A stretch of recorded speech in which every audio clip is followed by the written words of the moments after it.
It's car con carne.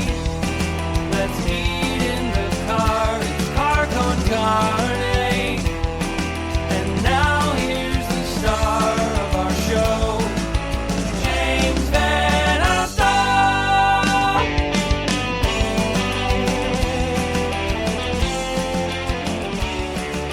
And here we are on the weekend. It is Car Con Carne still happening at home. It's 12 o'clock on a Sunday. And I've spent my morning cleaning, as I sometimes do on the weekend. And as I clean, I'm always listening to music. I have had the turntable going not that long ago. And that is a perfect segue to the fact that music is such a part of all of our lives, especially as we're all locked in at home, sequestered. And that comes to the question, or leads me to the question, what's the best way to listen to music? Is it streaming, which a lot of us do, or is it vinyl, or is it cassettes? Joining me today, I have Dan Jarvis from Midwest Action, also the fantastic Chicago band Diagonal, and Andy Weber, who is one of the owners of Smashed Plastic, which presses records on the northwest side of Chicago. Love that facility, providing an important service to musicians near and far. Before I get into this discussion, I wanted to share something with you both. This conversation today, this podcast we're recording right now, stemmed from my last conversation with Dan Jarvis when his band Diagonal was on Car Con Carne. I'm going to just play something for you guys. We got a clip. There's a clip. Because I remember the first go around with cassettes, and they were always an inferior way to listen to music. They snapped, they broke, they didn't sound as good. Why is there a cassette renaissance? Chicago's seen it pretty heavy. Yeah. So I started a cassette label a few years ago. Oh, shit. I'm sorry. Great idea. I'm sorry. But so I can speak to it. It's sorry, okay. Classic foot in mouth moment. Is that what I sound like? Do I really sound like that? It's over Zoom. you still sound great. You still sound articulate. But the point was, I was down in cassettes. We had the conversation. You've got Midwest Action. You cassettes are, to the point you made, they're an easy and effective way to get music out there. And as we started talking more, we started talking about vinyl, and we talked about Smashed Plastic. And then we arrived at the decision that maybe it was a good time to have a discussion about cassettes versus vinyl. And here we are, because Andy is a vinyl pressing entrepreneur in Chicago. You are a cassette producing entrepreneur on your own, Dan. I suppose. So before we lead into it, let's talk about some backgrounds. Dan, talk about Midwest Action. So Midwest Action, to give you the brief story, it started with my now fiance, Alyssa Welch. She started it as a music blog back in like 2011 because she wanted to get into shows for free, write about bands, that usual stuff. Uh-huh. We met a year later. We started dating, and we grew it into a little bit more of a fleshed out blog, and then eventually into a record label. We actually put out a 7-inch record before we did anything with the record label. And that was a big reason I pivoted to cassettes. Was back then, this was like 2015, we put out a 7-inch record, and we did it in the Czech Republic. If I were to do it now, I would do it locally because we have a plant now, but that's another story. But it took 6 or 7 months. It was very expensive. We sold a fair amount of it, but I still have like 300 in my basement. So just as a cost-effective measure, we thought like, well, Chicago's kind of into cassette tapes. What if we went that route? And I looked more into it, and I learned a lot from the first 3 or 4 cassettes we put out, and realized me dubbing them at home on my crappy old tape deck wasn't the best, but I found a friend that had a better setup than me and was doing it professionally, Bill Tucker, my buddy. But yeah, it was a learning experience to figure out the whole tape market. But once I did, we were churning out 3 or 4 releases a month sometimes. And it became just a way quicker way we could work with more bands and really get more music out there. And I'm not going to like fight that tapes sound better than records during this whole round table, or that it's the superior method or anything. But I think it deserves a spot on the table, the place in the conversation. But it became a really fun, quicker way and cheaper way, that because we're just 2 people in an apartment running a record label. We're not we're not Drag City or Warner Brothers, but Yeah, no, it became a cool way for us to get more local music out there, and that's what it's become. And we've got over 60 tape releases. Some of them are behind me here, but yeah. And then nowadays we're doing a little bit of everything: tape, vinyl, CD, even. So we like all formats around here. Well, what's interesting, cassettes saw a 103% increase in sales over the first half of 2020. 103%. This year could see cassette sales topping 100,000 for the first time in 17 years. So there's some win in your sales right now. Yeah, a little bit. Now let's move over to vinyl records. Let's talk about Smash Plastic. We've talked about this on the show before, Andy, but give some brief Smash Plastic history. Yeah, well, we've officially been pressing for 2 years, which just is mind-boggling. It still feels like we started yesterday. Our officially will be open for 2 years coming up on February 1st, but we started back in, what year was that now? 2018, October of 2018, actually pressing here in town. Yeah, we just, it's interesting what Dan just said is why we're here. It is, it became really hard. He just profiled it there in the 7-inch that he tried to put out. It became really hard for a lot of people in this town to be able to produce vinyl. So we wanted to give the independent scene a place to go. And we have, and they've come in droves, and it's exciting. And it looks like 2021 will be expanding and having more capacity to be able to serve this market even more. So that's great news. That's huge news. Yeah. I mean, the idea that any business is growing right now, especially a local music-focused business, is awesome to hear. Yeah, well, the good news is, as you just said with the stats on cassettes, it's the fact that physical music is selling right now is fantastic for the music scene in general. Obviously, there's parts of the music scene, the live venues that are suffering right now. But the good end of this is, I just had a friend tell me yesterday, he's like, yeah, I'm buying tons of vinyl right now because I'm not spending any money at bars. It is, there is a one hand is watching the other hand on that right now. I think most people would much rather be spending their money at a local club, and buying records from the merch table at a local club. Sure. It is one of the good byproducts, at least for us and for the music industry, that physical is selling. I do have the latest Impulsive Hearts record right behind me. I noticed that. Yeah. I noticed that. Yeah. Midwest Action release pressed at Smash Plastic. Yeah.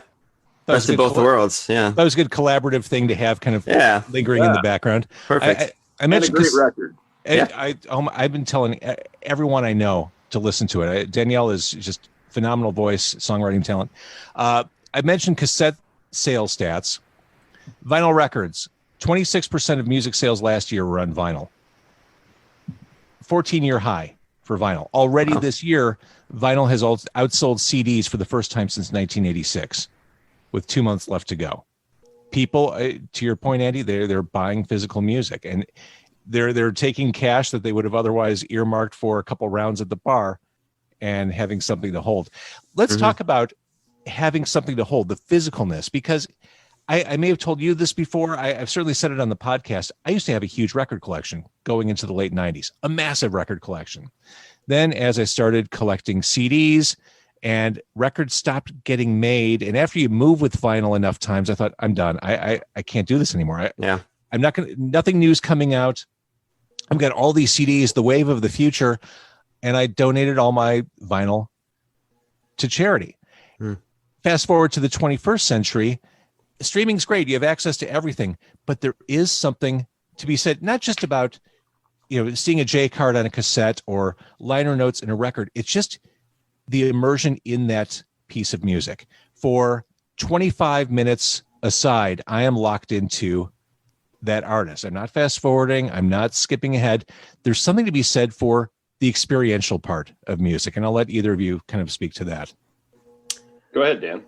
Yeah, one thing you gotta say that vinyl and cassette lovers share is that physicality. Is people that I have my tapes on one side, my records on the other side here, and yeah, people like us like to have something to look at in front of us, and I mean, a big record cover is amazing. I grew up looking at my mom's records and mesmerized by them, and It's the same with tapes, and we did some really interesting things with tapes. We were hand painting them and hand stamping them, and there's that hand drawn element to it too. But yeah, I think the physical medium, even though it seems to be like a dying art now, aside from those stats you threw out, I don't think streaming will never really top it. And if you're, like Andy was saying, if you're giving your dollars to the band by buying a physical tape, physical record from them, whether it's at the merch table or on the Bandcamp Free Friday when they're waiving fees, that's helping a local band way more than the fractions of a penny on Spotify. So yeah, I think whatever format you land on, it's going to help a band much more than putting on Spotify. So that's exactly what I was going to say too. I mean, it really comes down to support. If you're into independent music, the only way to really support them is by buying a record or merch. And you realize, I mean, now with all the publicity that's been coming out from the CEO of Spotify, putting his foot in his mouth and realizing that independent independent labels really aren't making that much money off of Spotify at all. It's pennies on the dollar. And it is, I always say streaming and physical go hand in hand. It's wonderful that nowadays, think about it back in the day, James, we used to go into record stores and you kind of would go, oh yeah, this album art looks cool. Or, you've never really heard the record. Now you can sample an entire record before you buy it. And so they do go hand in hand, but don't fool yourself if you're out there and you believe that you're streaming local independent music and it's going back into the pockets of the local independent bands. That's the difference. Yeah, I'm not even sure I understand the math, but basically an artist gets paid a percentage of the overall share of people who do stream, and it's fractions of pennies on the dollar for an independent band. And the Bandcamp Day is definitely a force for good. The next one's coming up on Friday. And I've always been a collector. I think I got this. My grandmother was a collector. She would go antiquing. She would have collections of things like shopping bags. She would have all kinds of crazy collections in her house. And I think I picked it up from her as a kid when I started collecting music. And there's something about the acquisition, something about the hunt, but finding stuff that your friends don't have. And for me, finding local bands on vinyl has been really fun. Like being able to collect local music on record, because it's special. These aren't mass production pieces, maybe 500 pieces per run. There's something really unique and special. And the bonus of supporting bands, I think, is such a wonderful thing. But the collector in me, the music fan in me, has completely fallen back in with physical media. It's not this relic of the past. To me, it's a way forward for a lot of us. Well, I think you hit the nail on the head with owning something. I had a friend who, when back in the day, it always meant something to say, I own that record. I have that record. Oh, I bought that record back in 1983 or whatever it might be. It meant something. And I was saying that one day to a friend who wasn't a collector. I said something like, oh yeah, I have that record. And he picked up his phone and he's like, I have every record. And that pained me to no end. This is before Smash Plastic or anything, but it really got me thinking. And have you really released a record if you just stream it or have it, digitally available, or you haven't really produced anything unless you actually have produced something physical. So, and I feel the same way with ownership. What happens if Spotify goes away? You no longer own that record. So exactly. I think that's another factor of physicality of owning that. Not only just the support, is you as a collector, you have that now. I have a lot of local musicians, actually independent musicians, period, who either watch the video or listen to the show. As far as cost, and I'm not looking for direct quotes, but as far as cost to get something off the ground, how feasible is it for an independent artist to produce a run of cassettes? What's a typical run of cassettes? And then how does that work for a 7-inch or a 12-inch?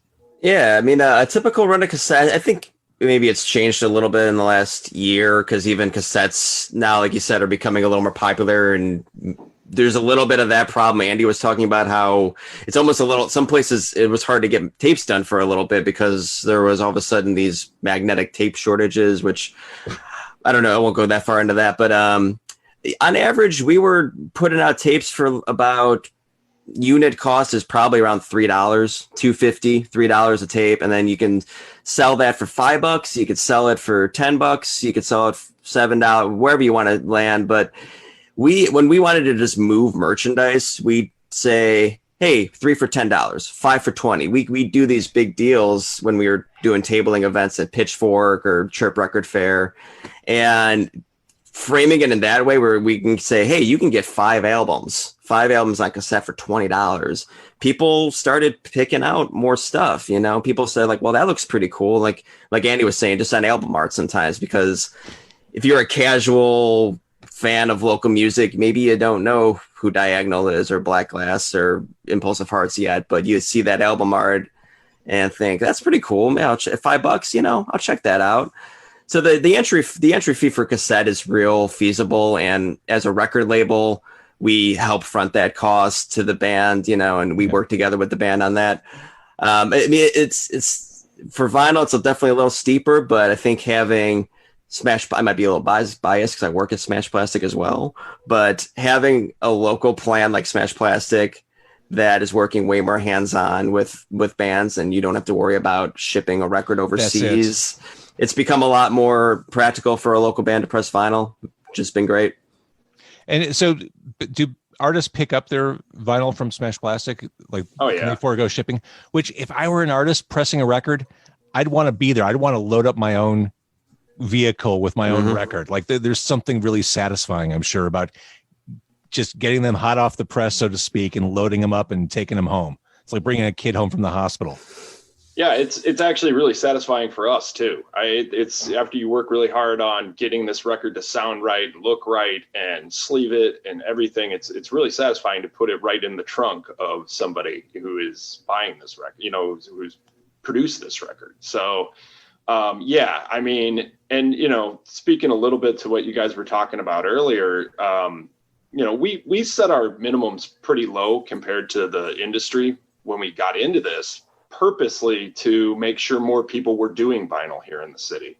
And obviously it's worked out pretty well so far, but it's about just getting more on that merch table, and getting more vinyl on that merch table, and giving not necessarily an alternative to tape, because obviously the cost difference is quite different. But if somebody was doing just cassettes or just digital or just CDs, because vinyl seemed to be this, big, scary, expensive thing where you go off to the Czech Republic and you get it 6 months later, we now allow people to, especially pre-COVID, come in, talk to us, answer all your questions in person, see the press running, come back and watch your record getting pressed, and then come back and pick it up and we'll place it right in your car. So it hopefully put more merch out there. Hopefully it got more vinyl out there to the masses here in Chicago. Watching records get made, it's like the adult version of when I would go to the Museum of Science and Industry or Lincoln Park Zoo as a kid, and I'd stand in front of the Mold-O-Rama and watch a monkey get pressed out of wax. This is the more mature music fan version of the Mold-O-Rama. Yeah. Watching I want one of those machines. I do. That'd be great at the plant. We should try to get one. Yeah. That's classic Chicago stuff. So for some historical perspective, cassettes were developed in 1963. Mercury, the record label, brought them to the U.S. about a year later, and production largely discontinued in the early aughts. Is that ramping back up? Actually, you see a lot of these kind of mid-major labels have been getting back into the cassette market, like Polyvinyl and your Joyful Noise. I mean, Merge, I think. So, like, some of those level of artists, are doing tapes again. And I think it's cool to just have it available, have all formats, because a lot of times I want to grab the record, but maybe I don't have the $20 or $25 on me, but I have $8 to spend on the cassette version for right now. And I think why not have the option, especially if you're a label that's got a little bit of a deeper pocket and you can put together a CD, a record, and a tape. You got something that's going to appeal to just about every listener out there, and you're still going to get a digital download with it either way you get it to. So, I think I'm sure we're not producing tapes as big as we were in the 80s at this point, but it's definitely seen a resurgence, which I think is cool. It's cool to see these bigger labels and bigger artists putting out cassette versions these days. No doubt. Now, for perspective, Edison created the phonograph in 1877. The vinyl era, I guess the modern vinyl era, really started in the late 40s with 33 1/3 records, 45 RPM on 7-inch. And here we are today. Again, it's amazing how it has swung back, and it means something different than it did in the 1980s, in the 1970s, in the 1990s. Vinyl, just the act of owning vinyl and listening to it is just different. It's such a much more deliberate thing for a music fan to do. And it's funny, as I talk to you guys, even ramping up to this interview, I'm like, shit, I need to get a boombox. Like, you know, I got a couple around me here, but I'm sure you do. Like, it's been a while, but it's weird. Not weird. It's just, I hate the fact that I walked away from physical forms of music for as long as I did. As a music fan, as a collector, I'm kicking myself. And I love that you guys are doing what you're doing. Well, truth be told, I think a lot of people did. I did as well. You know, it was the era of, you know, downloads, Napster, all that. I mean, it was intriguing, right? I mean, you could now house everything on your phone, you know, or in your MP3 player. It was, you know, for anybody who ever DJ'd anywhere, it was like, wow, I can bring my whole collection with me. I'm glad that it swung back the other way. And it had to. And a lot of it comes down to the experience you've been talking about, James, of sitting down and listening to a record or listening to a tape. You actually have to take the time to sit there and listen to it and kind of decompress. And I feel like in this day and age where everybody's running around a million miles an hour and your connectivity is, you know, massive, it is nice to just kind of, you know, I'll leave my phone upstairs and come down into the basement and actually listen to a record because I need to just shut down from what's going on. That's it. mm-hmm. That's it. Checking out for a while. Yeah. And doing the things you love without the distraction. I'm finding so many different ways to do just that. Duck out of social media, duck out of the internet, and just listen to music. Catch up with myself, trying to dismiss the fact that the world is literally and metaphorically on fire. All those things at the same time. It helps. It helps. All right. So looking ahead for both Midwest Action and Smash Plastic, let's start with Smash Plastic. You said you're in an expansion period that's going to roll into next year, which is awesome because business, I love knowing that artists are keeping you busy and that there's a lot of music being made right now. Yeah. I mean, part of this was really the progression of the business to begin with. And some of it has to do with the situation we're in right now, I think too. But yeah, no, the expansion we've always had eyes on it from the beginning. We didn't think we would be a one press shop for the rest of our lives, but now we're like, okay, where does this end? Is it 2? Is it 3? Is it 4? Who knows? But the big thing for us is, you know, as we don't take major label business or anything like that that's going to eat up the machine. But as we're starting to get some bigger orders from some of these mid-major labels, I want to make sure that the local business can still have capacity at Smash Plastic. I don't want people waiting 6 months for the 250 records. Because the locals will always be there for you. Right. And that's the lifeblood of our business. I know some pressing plants that have one client is 70% of their business. I mean, that's insane. You know, the other day we were sitting around talking and we couldn't even name our biggest client, you know, because there's probably like 4 or 5 that might qualify in that. And so the diversification of the business of having all these bands just coming to us independently really makes for a nice, healthy business. And hopefully that just continues to grow. And you're a great resource for the community. I love it. Dan, what's next for you? Midwest Action in 2020 kind of took a break, but between 2019 and now we put out 5 vinyl records, and they were all done at Smash Plastic. So as Andy said, like that we're a prime example of that. Like we wanted a community based local plant, and we saw Smash Plastic and we ran for the hills with it. And so because we put out 4 12-inch records over the last like few months, we're kind of chilling out on releasing for a little while, but still selling on our Bandcamp page. And, you know, so if Bandcamp Friday comes around, you're looking for stuff to buy, check out the Midwest Action Bandcamp page. We got records, CDs, tapes.